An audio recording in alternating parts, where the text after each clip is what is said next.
আল্লামা সাঈদীকে কিভাবে আদালতে নেওয়া হতো মনে আছে তো? মাওলানা মামুনুল হককে কিভাবে নেওয়া হতো মনে আছে তো? আল্লামা জুনাইদ বাবুনগরীর উপরে কি নির্যাতন হয়েছে ভুলে গেছেন তো? মুফতি আমির হামজার উপরে কি নির্যাতন হয়েছে মনে আছে তো? তোমরা আলেমদের হাতে রশি দিয়ে আলেমদেরকে বেজ্জত করেছো, আল্লাহ তোমাদেরকে গোটা জাতির সামনে বেজ্জত করেছেন। দুই চোরকে এমন ভাবে বান্দা রাখছে, দেখলে মনে হয় মানুষের গরু চুরি করছে।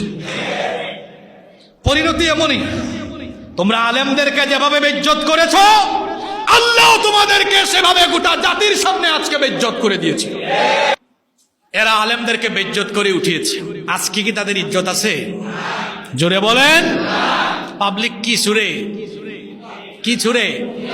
পচা ডিম, তাও ভালো ডিম। আর কি মারে, কি মারে? কিন্তু আলেমদেরকে যখন উঠানো হয়েছে, আশেপাশে থাকা দাঁড়িয়ে থাকা মানুষদের হৃদয় কেঁদেছে কি কাঁদে নাই? সারা বাংলাদেশের মানুষ তাদের জন্য দোয়া করেছে কি করে নাই? এই জালিমদের জন্য কেউ দোয়া করে? কারো ভালো লাগে?